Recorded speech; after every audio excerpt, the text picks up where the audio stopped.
내가 이것을 너희에게 명함은 너희로 서로 사랑하게 하려 함이라. 세상이 너희를 미워하면 너희보다 먼저 나를 미워한 줄을 알라.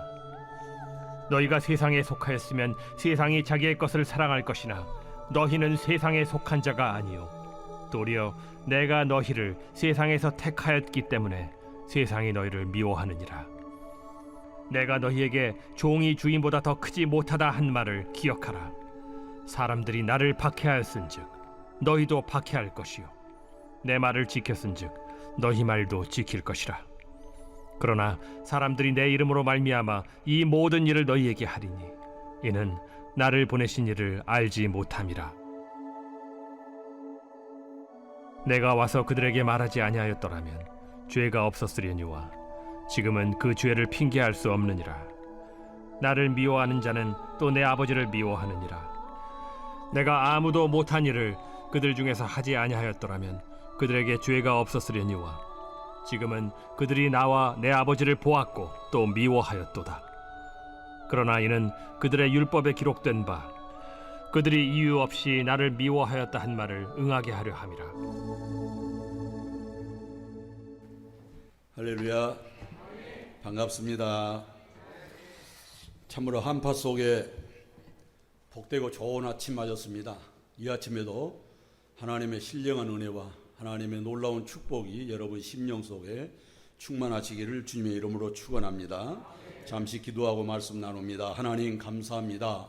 한파 속에서도 하나님께서 사랑하사 우리 성도들 건강을 지켜주셔서 주님의 전전으로 불러 모아주심을 감사합니다.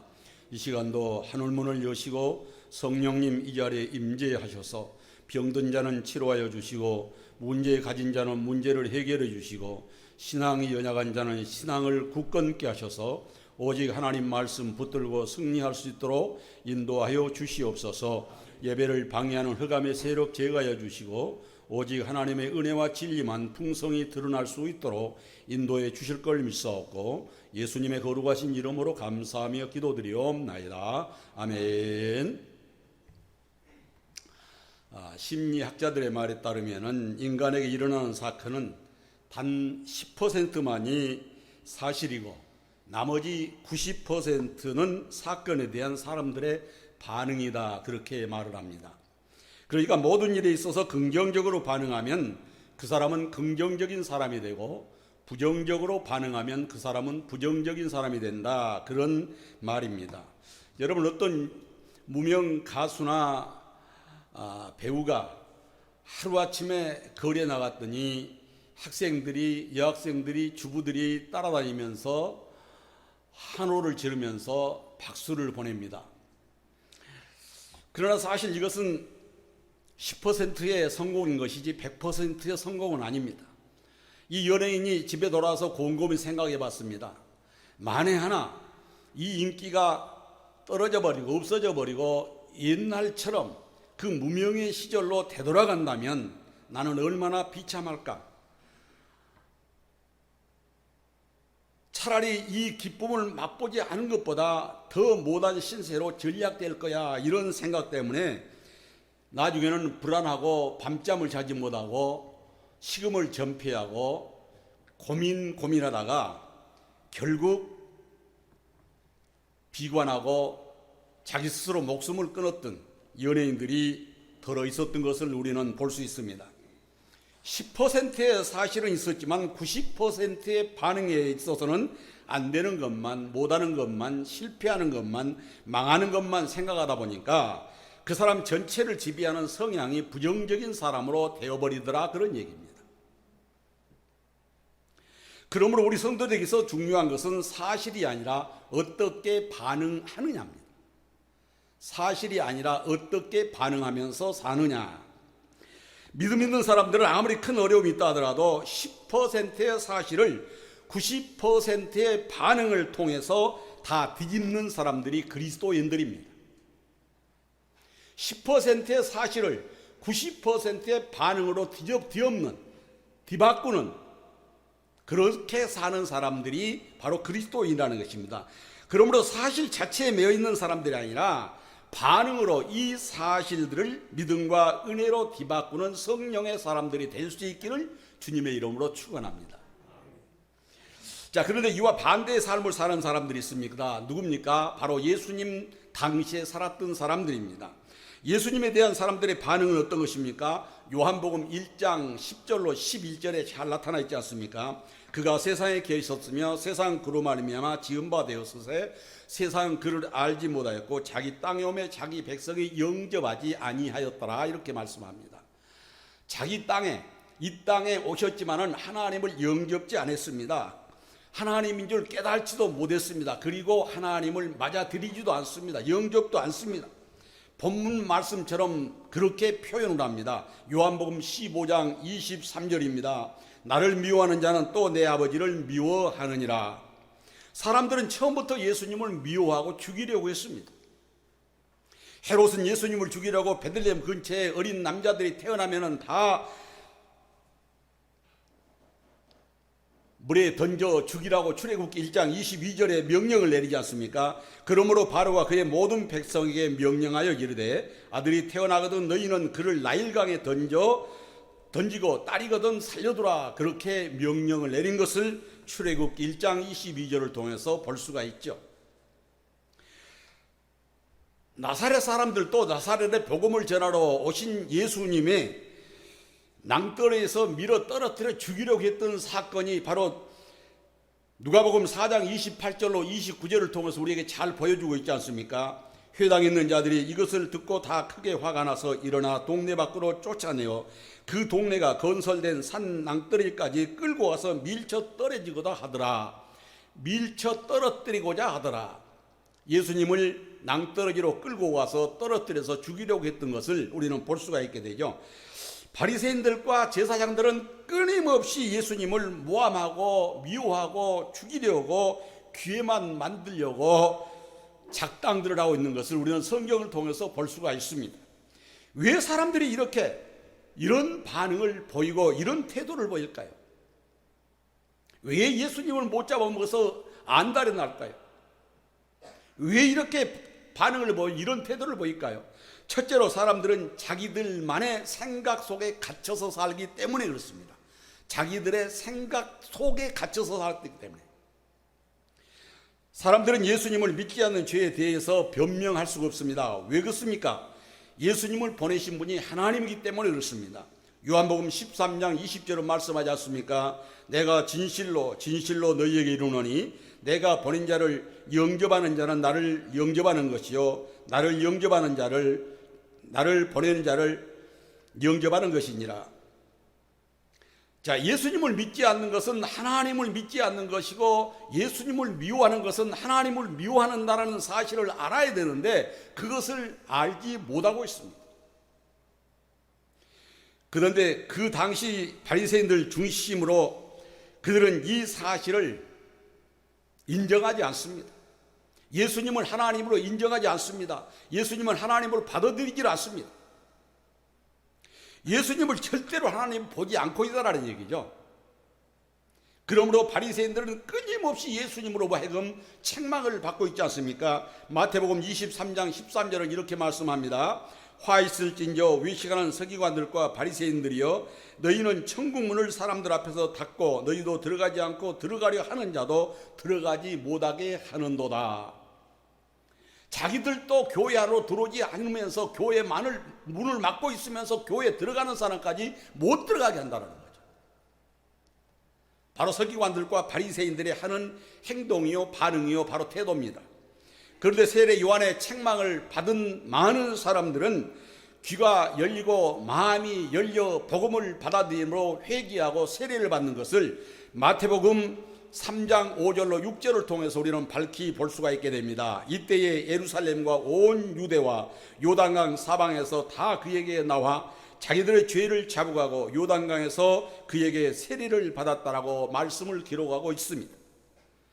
이렇게 듣는 귀가 열리고 마음이 열리는 사람들은 회개하는데 바리새인들과 이 서기관들 이런 사람들 기득권층에 있는 사람들은 마음을 꽉 닫아버리고 끔찍도 하지 않는 사람들을 향해서 세례 요한은 마태복음 3장 7절에서 이렇게 외칩니다. 독사의 자식들아 누가 너희를 가르쳐 임박한 진노를 피하라고 하더냐. 마음을 열지 않고 마음을 닫아버리고 복음을 받아들이지 않고 회개하지 않는 사람들을 향해서 이 독사의 자식들이라고 세례 요한은 외치고 있습니다. 그럼에도 불구하고 이들은 도리어 헤롯을 꼬투겨서 세례 요한을 죽여버리지 않습니까? 그리고 예수님을 계속해서 핍박합니다. 왜 그랬을까요? 왜 이렇게 예수님한테 이런 반응을 보이고 이런 태도를 계속 보일까요? 자기들의 경직된 사고 때문입니다. 나의 경직된 사고 때문에 복음을 받아들이지 않는 것입니다. 한마디로 내 생각이 굳어진 교만한 마음 때문입니다. 내 생각이 굳어지기 때문에, 이 교만 때문에 받아들이지 않는 것입니다. 내 생각이 굳어지면 진리의 말씀을 보지 못하고 받아들이지 않습니다. 사실을 사실로 인정하려고도 들지 않습니다. 내 생각이 굳어지면 다른 사람의 말이 진실임에도 불구하고 그 진실을 받아들이지 않습니다. 현실 상황을 직시하려고도 하지 않습니다. 그러니까 현실 상황을 다시 한번 되짚어보고 회개하고 해야 되는데 이럴 생각이 전혀 없습니다. 내 생각이 굳어진 교만 때문에 벌어진 사태입니다. 자, 지난 7월 2일 KBS 아침 방송에 여러분도 봤을지 모르겠습니다만은 황금 연못이라는 프로에 출연했던 이 백현숙 씨의 얘기입니다. 이분이 한의원에 가서 침을 맞았답니다. 그리고 돌아와 있으니까 간호사가 전화를 해서 죄송하지만 신이 바뀌었는지 한번 살펴봐 달라고 얘기를 합니다. 그래서 나는 확실하지 내 신을 확인하고 확실하게 신고 왔다 라고 얘기를 하고 전화를 끊었는데, 얼마 지나고 나서 다시 전화를 해서 정말로 죄송하지만은 다시 한번 신을 확인해 보시고 말씀을 해달라고 그러더라는 겁니다. 근데 이 백원숙 씨가 얘기를 하기를 내가 아직 그런 나이가 아니고 그런 실수할 나이가 아니다 라면서 화를 내면서 전화를 끊어버렸답니다. 그리고 다음날 다시 한의원에 가서 침을 맞으러 갔더니 간호사들이 자기를 보는 이 대하는 분위기가 아주 쎄하면서 미친 사람 오는 것 같이 정신병자 대하는 것처럼 그런 분위기를 산출해 내더라는 겁니다. 찜찜했지만 기다렸다가 침을 맞으면서 시간을 보려고 핸드폰 속에 사진을 보다가 깜짝 놀랐다는 거예요. 핸드폰 사진 속에 신고 신었던 신이 오늘 신고 왔던 신과 똑같더라는 거죠. 그러니까 옛날에 신었던 신인데 오늘 신고 왔던 신과 메이커도 색깔도 똑같더라는 겁니다. 아, 불사. 옛날에 신었던 신을 오늘 내 신은지를 착각하고 내가 바꿔 신고 갔다는 사실을 깨닫고 부끄럽기 시작하고 얼굴이 화끈화끈 달아오르기 시작하더랍니다. 그래서 침을 맞고 나서 이제 핸드폰 사진을 간호사들에게 보여주면서 죄송합니다. 제가 옛날에 신었던 신을 착각을 하고 내 신은 것을 신으로 알고 바꿔 신고 왔는데 미안하다고. 그랬더니 간호사가 이렇게 얘기를 하더라는 겁니다. CCTV를 보니까 분명하니 아주머니께서 신발을 바꿔 신고 가는 걸 확인하고 전화를 했는데 2번이나 아니라고 거부를 하고 화를 내셔서 굉장히 당황스러웠습니다 라고 얘기를 하더라는 거예요. 자, 이렇게 자기 생각에 사로잡혀 있으면 볼 것을 제대로 볼 수 없고 들을 것을 제대로 들을 수 없습니다.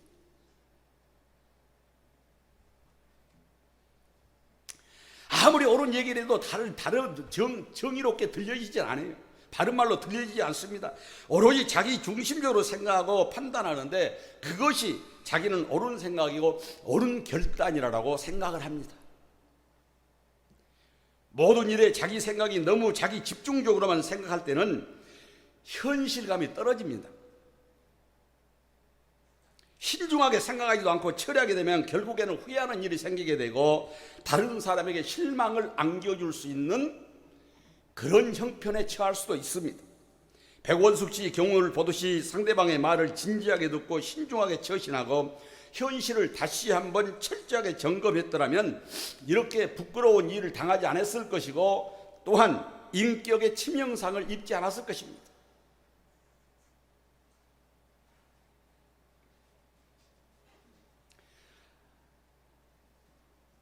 전화를 받으면서 신이 바뀌었는지 안 바뀌었는지 다시 한번 확인해서 뭐 이런 오류가 없잖아요.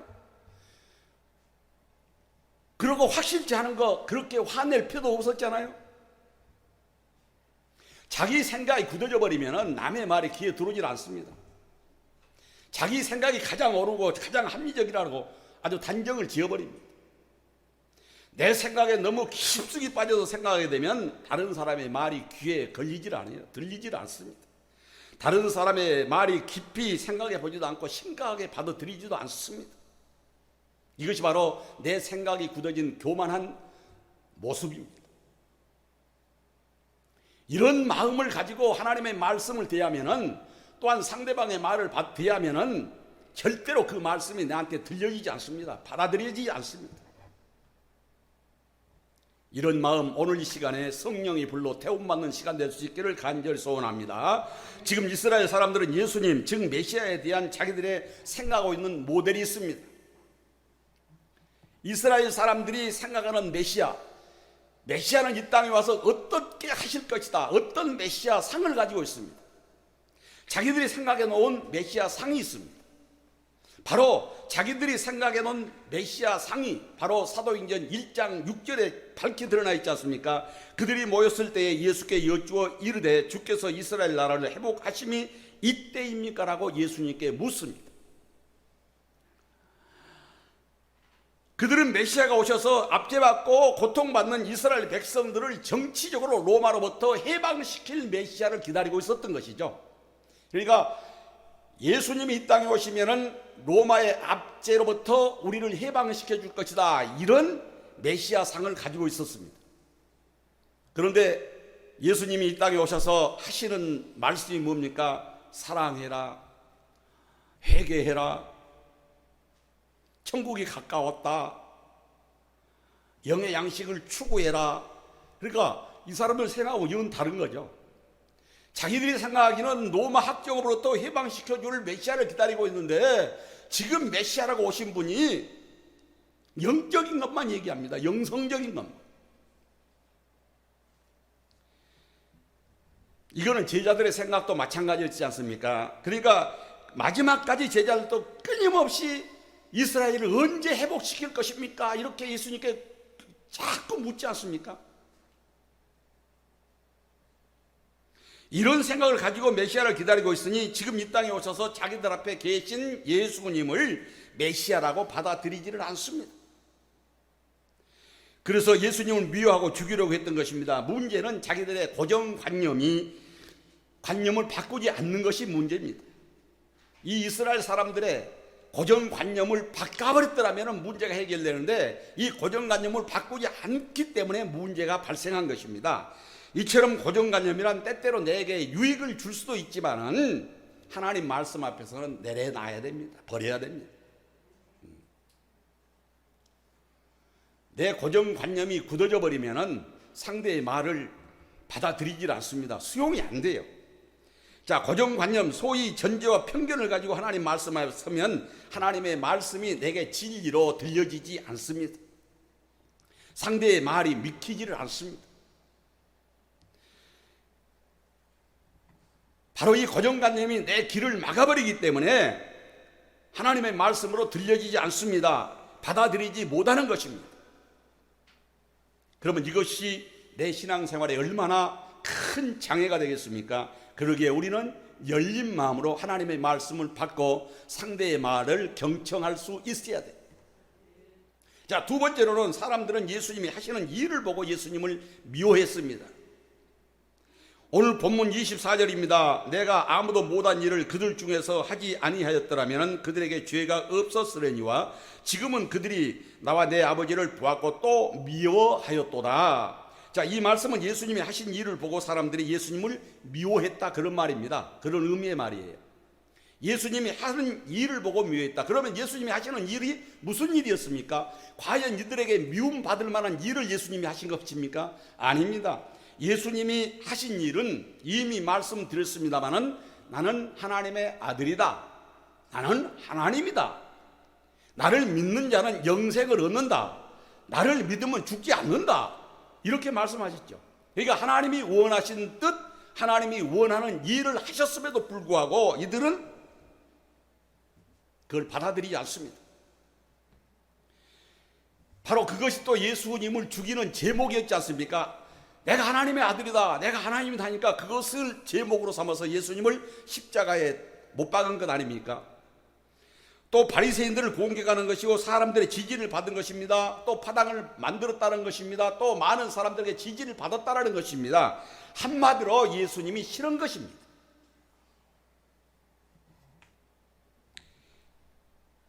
예수님이 옳은 일을 하심에도 불구하고 예수님이 하시는 일을 보고 싫어했다. 예수님은 철저하게 하나님의 뜻을 이루려고 이 땅에 오셨고 그 일을 하셨던 것입니다. 하나님이 어떤 분인가, 예수님이 어떤 분인가에 대해서 요한복음 1장 1절 5절에서 분명히 밝혀주고 있지 않습니까? 태초에 말씀이 계시니라. 이 말씀이 하나님과 함께 계셨으니 이 말씀은 곧 하나님이시라. 그가 태초에 하나님과 함께 계셨고 만물이 그로 말미암아 지은 바 되었으니 지은 것이 하나도 그가 없이는 된 것이 없느니라. 그 안에 생명이 있었으니 이 생명은 사람들의 빛이라. 빛이 어둠에 빛이 돼 어둠이 깨달지 못하더라. 한마디로 말하면 예수님은 하나님이라는 겁니다. 예수님은 하나님입니다. 그 하나님이신 예수님이 세상에 빛으로 오셨는데 사람들은 이 빛을 받아들이지 않습니다. 이 빛 가운데로 들어오지 않습니다. 예수님을 받아들이지 않으니 예수님이 하시는 일이 보기 싫은 것입니다. 미운 것입니다. 용납할 수가 없는 것입니다. 예수님이 하시는 일은 마땅히 하셔야 할 일이었고 옳은 일이었습니다. 그런데 삐뚤어진 마음을 가지고 보니까 잘못되게 보여졌던 것이죠. 여러분, 부부간에도 남편이 아내가 서로 미워지기 시작하면은 하는 짓까지 믿게 보인다고 하잖아요. 처음에 결혼할 때는 서로 좋아서 땅에 놀세라, 넘어질세라 하고 만나서 결혼해서 가정을 이루고 자녀들 낳았던 분들이 미워지기 시작하면은 하는 짓까지 미워진다. 밥 먹는 걸 봐도 믿고, 자는 것을 봐도 믿고, 말하는 것을 봐도 믿고.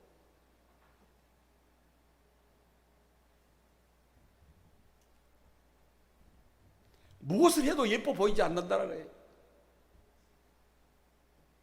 여러분, 누구든지 자기 수준만큼 보입니다. 자기 수준만큼 보여요. 내 마음속에 주님의 사랑으로 가득 채워져 있으면 아무리 못생긴 남편도 예쁘게 보입니다.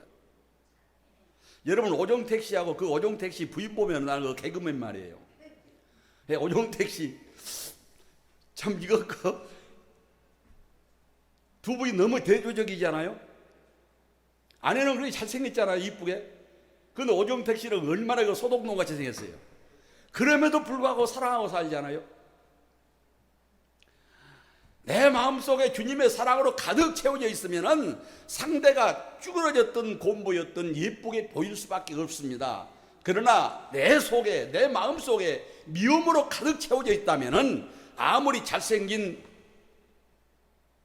신성일이 같은 분도 오정택 씨 같이 보여요.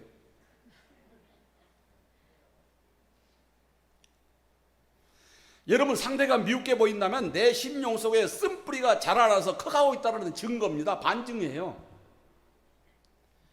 예수님의 사랑으로 가득 채워지면은 아무리 거지 같은 사람도 예쁘게 보입니다.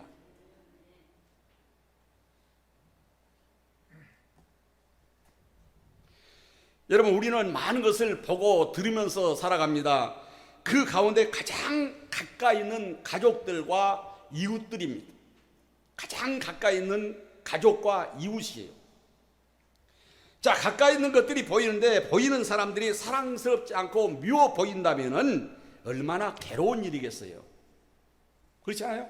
가장 가까이 있는 사람이 예뻐 보이지 않고 미워 보인다면 그거 고통입니다. 얼마나 괴롭겠어요. 볼 때마다 인상 써야 되고 괴로운 일이죠. 여러분, 사람의 편견은 이렇게 이유 없이 미워하고 시기하고 질투하고 사랑하기보다는 증오하면서 살아가는 사람들이 우리 주변에는 생각보다 많습니다. 왜 그럴까요? 바로 주님의 사랑으로 가득 채우지 못하기 때문입니다. 주님의 사랑으로 가득 채우면 용서 못할 일이 없고 수용 못할 일이 없습니다. 포용 못할 일이 없어요. 이 주님의 사랑이 빠져버리기 때문에 내 고정관념, 내 굳어진 교만, 내 굳어진 생각의 교만 때문에 그렇다라는 겁니다. 자, 이걸 비워내야 됩니다. 이걸 비워낼 때 상대가 달리 보입니다. 이스라엘 사람들도 마찬가지입니다. 예수님 받아들이지 않고 안 믿으니까 예수님이 하시는 일이 옳은 일임에도 불구하고 비판하고 미워하고 죽이려고 하고 있는 것입니다. 여기서 우리가 배울 것이 뭡니까? 우리는 말씀 앞에서 바로 듣고 바로 보고 바로 실천하고 바로 적용하면서 살아야 됩니다. 하나님의 말씀을 들을 때만 듣는 것이 아니라 이 말씀을 들었으면 삶에 적용하고 사는 것이 대단히 중요합니다. 실천하는 게 중요해요.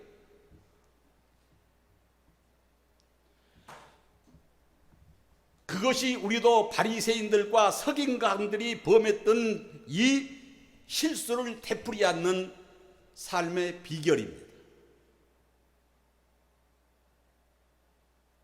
자, 마지막 세 번째로 좋은 일을 보고도 좋지 않다고 하는 것이 사람의 본성이기 때문에 그렇게 반응하는 것입니다. 사람의 본성이기 때문에 좋은 일, 사랑스러운 일을 보고도 그렇게 대하지 않는 것이 바로 인간의 본성 때문에 그런 반응이 나타나고 그런 태도를 보이는 것입니다. 오늘 본문 말씀 25절입니다. 이는 그들이 율법에 기록된 바 그들이 이유 없이 나를 미워하였다 한 말을 응하게 하려 함이라. 자, 25절 이 말씀은 이유 없이 미워한다고 한 시편 69편 4절의 말씀을 응하게 하고 이루려고 하신 말씀이었다라고 말씀하고 있습니다. 자, 시편 69편 4절에 까닭없이 나를 미워하는 자가 나의 머리털보다 많다라고 말씀하고 있고, 시편 35편 19절에서는 이렇게 말씀합니다. 까닭없이 나를 미워하는 자들이 서로 눈짓하지 못하게 하소서라고 말씀을 하고 있습니다.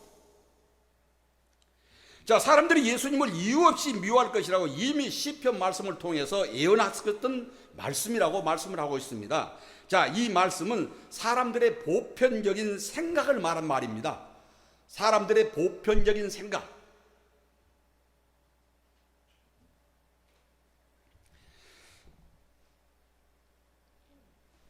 그렇습니다. 사람들은 사랑하지는 못할 망정 이유 없이 싫어하고 미워하고 질투하고 화합되지 못하는 경우가 종종 있는 것을 볼 수가 있게 됩니다. 특별히 원한을 가진 것도 아닌데, 원한이 맺혀진 사이도 아닌데 개 닭 보듯이 등을 돌리고 척져서 사는 사람들이 우리 주변에는 많이 있는 것을 볼 수가 있게 되죠. 좋은 일을 하고 선한 일을 함에도 불구하고 박수 쳐주지 못하고 질투하고 험잡는, 도대체 왜 이런 선한 일을 함에도 미워하고 격려해주지 못할까요? 그것이 바로 사람 마음 안에 자리 잡고 있는 본성이라는 마음 때문에 그렇습니다. 선한 일을 하는 사람을 보고 공연히 트집을 잡고 욕을 하고 비판합니다. 이것이 사람의 본성이라는 거예요. 예수님이 선하시고 의로우시고 또 하나님의 영광을 드러내는 삶을 살고 있음에도 불구하고 인간의 본성대로 예수님을 판단하고 미워하고 죽이려고 하고 있다는 것입니다. 그러면 이 본성을 바꿀 수는 없을까요?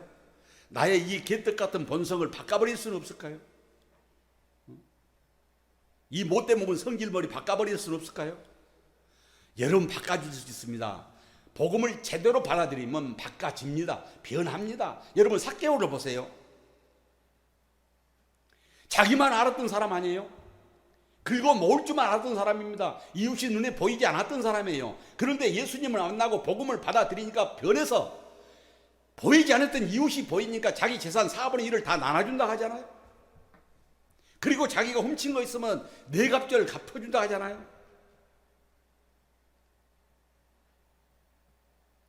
내 본성이 바뀔 수 있는 것은 바로 복음을 제대로 받아들일 때 가능합니다.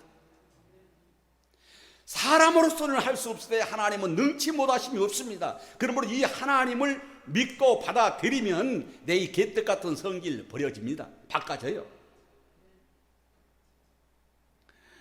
제대로 예수를 믿지 못하기 때문에 개떡 같은 거 계속 짊어지고 사는 것이지, 제대로 믿어보세요. 바뀝니다. 변해요. 성경 보세요. 안 변한 사람 없잖아요. 예수 제대로 믿고 안 변한 사람 없어요. 다 변했던 사람들입니다.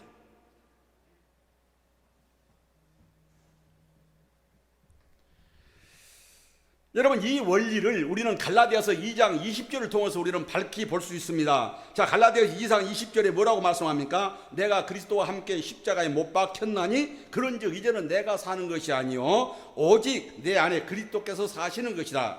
이제 내가 육체 가운데 사는 것은 나를 사랑하사 나를 위하여 자기 자신을 버리신 하나님의 아들을 믿는 믿음 안에서 사는 것이라.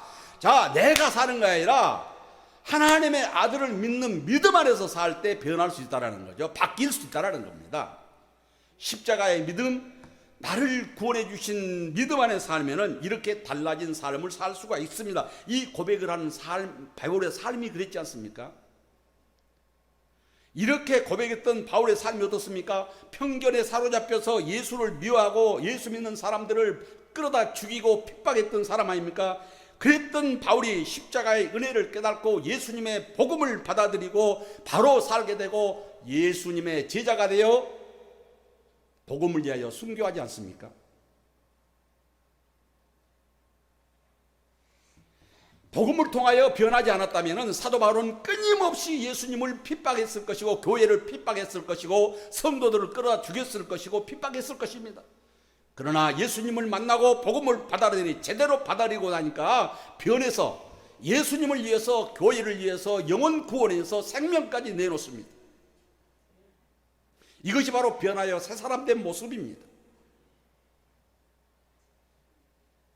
사랑하는 성도 여러분, 우리가 믿음 생활에도 내 생각에 사로잡혀서 바른 것을 보지 못하고 주님 뜻과 어그러진 삶을 살 수 있습니다. 그러기에 우리는 늘 말씀 앞에 내 자신을 비춰보고 100% 그렇게 살 수는 없다 손치더라도 피나는 노력을 통해서 예수님을 닮아가려고 하는 그런 성숙된 그리스도인의 모습을 갖춰 나가는 것이 성도의 삶입니다.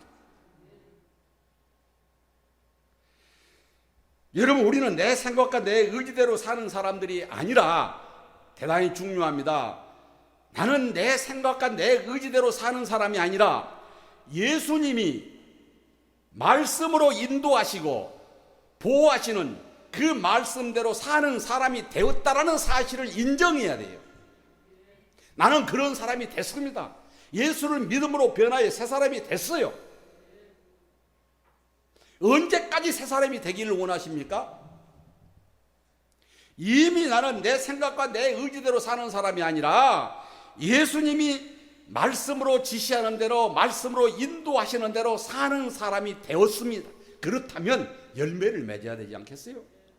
그런 사람이 되었다면 그렇게 본된 삶을 살아가야 됩니다. 이것이 바로 우리에게 주어진 사명입니다. 예수님을 닮아가고 소금의 역할, 비의 역할을 감당해 나가는 것이 저와 여러분의 삶이 돼야 된다는 것입니다. 자, 이것을 인식하고 살아가는 사람들과 하나님을 함께 하시고 그런 사람들을 통해서 하나님의 나라를 확장시켜 나가시고 그런 사람들에게 하나님께서는 축복해 주신다는 사실을 믿으시기를 주님의 이름으로 축원합니다. 다 같이 말씀 생각하면서 기도합니다. 내 생각 안에 내가 갇혀서 교만한 삶을 살았는지 이 시간 다시 한번 내 굳어진 생각을 변화해서 오직 주님의 복음 안에서 모든 사람을 수용하고 주님의 사랑 안에서 이웃을 내 몸같이 사랑하며 실천된 삶을 살아갈 수 있도록 하나님께서 성령으로 나를 만들어 주시기를 간절히 기도합니다. 살아계신 하나님 아버지 감사합니다. 오늘 말씀을 통하여 하나님 주님 앞에 보여지는 반응과 태도를 통하여 나의 반응과 태도는 어떤 것인지 다시 한번 점검할 수 있는 시간 되게 하시고 아버지 하나님, 내 생각이 굳어져서 주님의 복음 앞에 반역했는가를 다시 한번 회개하는 심령 되게 하셔서 오직 주님 말씀의 앞에 새로워지게 하시며 오직 주님 말씀을 의지하며 살아가는 삶을 살아가기에 부족함이 없도록 하나님께서 친히 인도하여 주시옵소서. 그리하여 주님 앞에 섰을 때 부끄러움 없이 설 수 있게 하시고 하나님의 세상의 소금의 역할, 빛의 역할을 다 감당할 수 있도록 하나님께서 성령으로 인도하여 주시옵소서. 살아계신 하나님 감사합니다. 오늘 말씀을 통하여 하나님이여 내 자신이 과연 바리새인 같은 삶을 살지 않았는지, 주님의 말씀 앞에 나는 어떤 반응을 보이며 어떤 태도로 임했는지 이 시간 다시 한번 내 자신을 바라보게 하시고, 아버지 하나님, 내 심령이 새로워져서 정말로 주님의 마음을 담게 하시고 이웃의 본이 되며 덕을 세우며 하나님 영광을 드러내며 살아가기에 부족함이 없는 그리스도인들로 세워주시옵소서. 그리하여 모든 사람들 하여금 나는 예수 믿는 사람이라 인정받는 삶이 있어질 수 있도록 인도하여 주시옵소서. 예수님의 거룩하신 이름으로 감사하며 기도드리옵나이다. 아멘.